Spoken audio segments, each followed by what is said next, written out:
바울은 더 여러 날 머물다가 형제들과 작별하고 배 타고 수리아로 떠나갈새 브리스길라와 아굴라도 함께하더라. 바울이 일찍이 서원이 있었으므로 갱그리아에서 머리를 깎았더라. 에베소에 와서 그들을 거기 머물게 하고 자기는 회당에 들어가서 유대인들과 변론하니 여러 사람이 더 오래 있기를 청하되 허락하지 아니하고 작별하여 이르되 만일 하나님의 뜻이면 너희에게 돌아오리라 하고 배를 타고 에베소를 떠나 가이사랴에 상륙하여 올라가 교회 안부를 물은 후에 안디옥으로 내려가서 얼마 있다가 떠나 갈라디아와 부르기아 땅을 차례로 다니며 모든 제자를 굳건하게 하니라. 알렉산드리아에서 난 아볼로라 하는 유대인이 에베소에 이르니 이 사람은 언변이 좋고 성경에 능통한 자라. 그가 일찍이 주의 도를 배워 열심으로 예수에 관한 것을 자세히 말하며 가르치나 요한의 세례만 알 따름이라.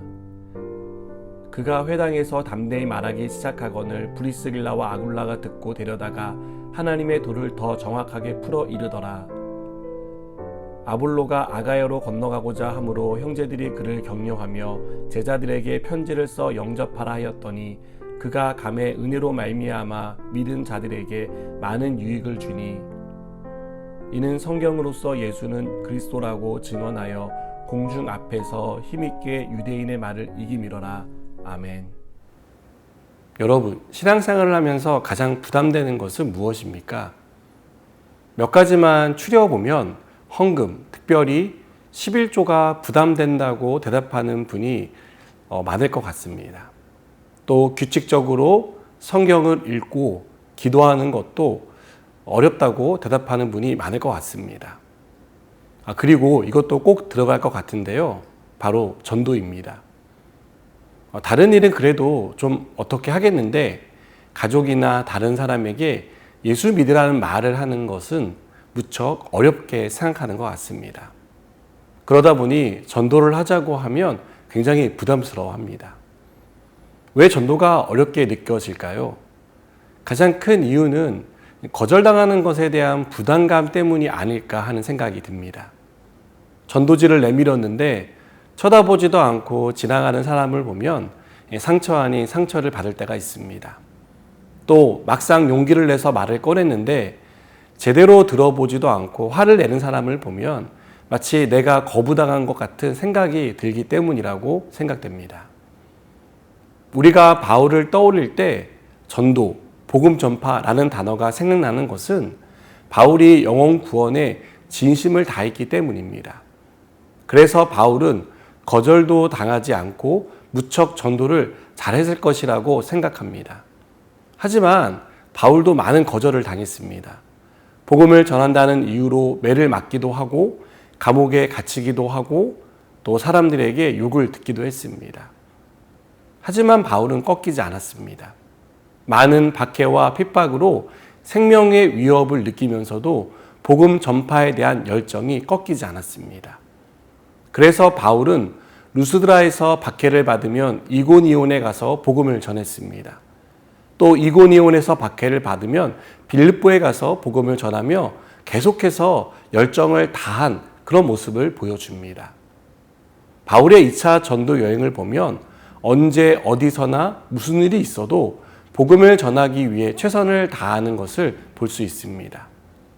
그것은 바울이 디모데에게 권면한 것처럼 때를 얻든지 못 얻든지 말씀을 전파하기 위해 힘쓰는 사람이었기 때문입니다.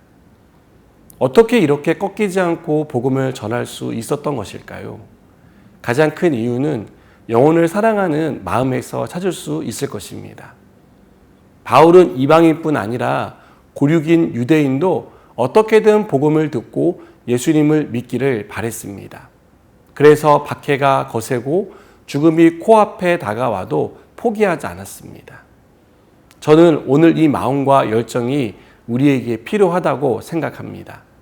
복음을 전하다 보면 거절당하는 일은 수도 없이 겪게 됩니다.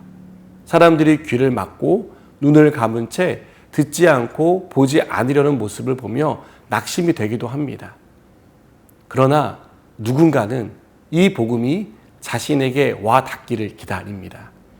복음을 듣고 싶어하는 사람이 있다는 것을 항상 기억하시기 바랍니다. 바울과 함께 복음 전하는 일에 동역했던 브리스길라와 아굴라 부부 역시 꺾이지 않는 마음과 열정으로 복음을 전했습니다. 그 덕분에 이들은 아볼로라는 귀한 제자를 만나게 되었습니다. 그에게 복음을 전할 수 있었습니다.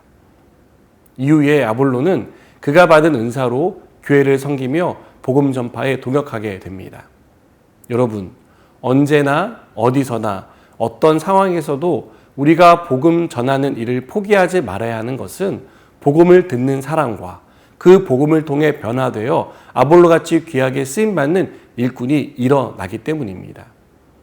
저는 우리가 계속 복음을 전하는 일에 헌신했으면 좋겠습니다. 시대가 변하고 사람들의 마음과 반응이 변한다고 해도 누군가에게는 이 복음이 전파되어야 합니다.